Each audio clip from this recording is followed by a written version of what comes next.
Hey gamers, I've assembled a little beginner's guide to help you go from lack beacon to black bee confident. I'm Shrike, subscribe for more gacha content, let's dive in. So I won't be going deeply into anything, but I'll give you a brief rundown of some things that I think will be important to know before you start playing. First, it's the gacha system. Black Beacon has the typical standard banner, limited banner, and weapon banner, but it also has an event banner.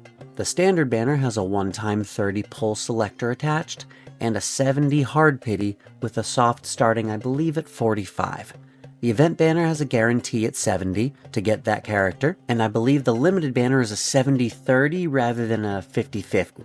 But if you miss the 70-30, your next 5-star will be the rate up character. The limited banners will run at roughly 6-week intervals. The rate for pulling a 5-star on these is 2.18%, actually a lot better than many systems I've seen. Black Beacon's take on elemental reactions is called Anomaly, and it scales off of a stat called Anomaly Mastery. And it takes that stat from whoever has the highest in your party. So having multiple characters with very high Anomaly Mastery is a waste of resources.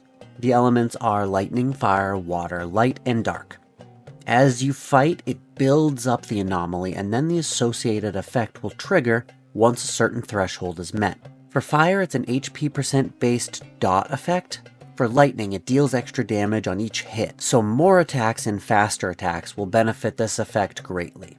Water freezes the enemy, and you can even freeze bosses, which is a great decision to allow in my opinion. All too often, developers turn their bosses into DPS checks by removing any and all clever ways of defeating them. Light seems to be very similar to fire. If there is a significant difference, I was unable to find it. Darkness is perhaps the hardest to understand and learn.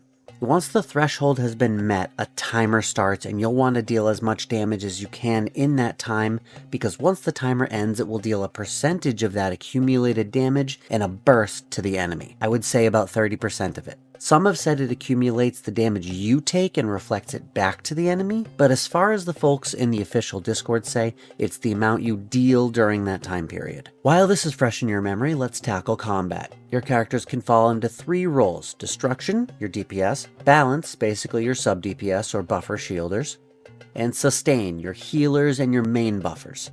As for building them, know what stats in particular your characters scale off of. Read the entire kit so you'll know what stats to focus on. Once in combat, you'll have access to 3 attacks. Basic attack, which when held becomes a charge attack, skill 1 and skill 2.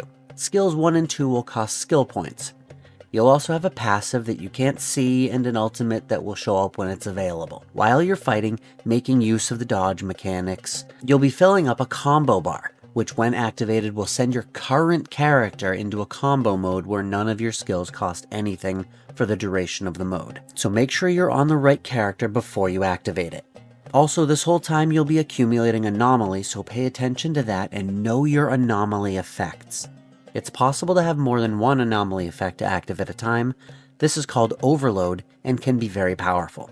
For this reason, it isn't advised to make mono teams consisting of only one element. While they can be effective, especially with certain elements like darkness, it isn't recommended. Resource efficiency. You can buy stamina refreshes in Black Beacon just like any other gacha, and the costs are this. I would recommend, if you aren't a spender, don't do more than 1 refresh a day, and especially not until all the game modes are unlocked or you risk using that stamina inefficiently. Spenders do whatever you want, obviously. Make sure you do all the events and dailies to maximize rewards, especially at global launch. Games throw out tons of rewards for even the tiniest of milestones. Don't miss out. Story stages will hit a wall where you'll be unable to progress any further.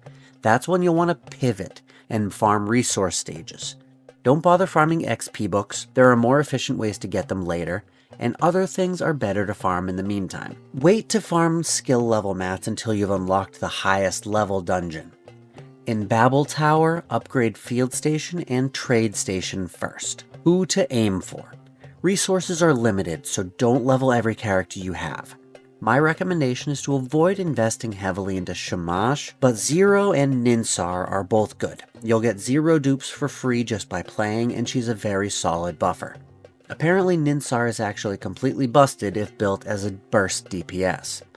I never used Ozzy or Otzi, but apparently she's S tier, so on launch I may have to use her and see what all the fuss is about. She's a 4-star too, so much easier to get. The endgame mode Multiverse, the tower game mode all gachas have, is going to heavily favor the character Lychee, or Lychee. But he's a berserker type character that drains his own health, much like Danjin in Wuthering Waves, so if you're anxious playing a character who's frequently at low health, pair him with a good healer or avoid him altogether. Naturally, as the global release limited character, Florence is going to be extremely strong. They even mention in their live stream that they may have made her too strong. You may ask where Erishon and Nana are. Well, they are very good characters and are certainly worthwhile targets for pulling, but due to their dark element, they can be difficult to pilot effectively. I don't even think it's so much that they have a higher skill ceiling, but more so that it takes more effort to get the same outcome as others like Florence or Lychee, who are more straightforward and beginner friendly. And lastly, Logos is a very good healer and synergizes very well with high attack speed characters like Lychee. But if you're waifu over meta, pull whoever you like obviously. But those are my tips for getting started right in Black Beacon. I avoided mentioning ancient marks because I want to do a dedicated video about those once I fully understand them. But with that being said, I'm gonna fly. See you in the next one. Bye.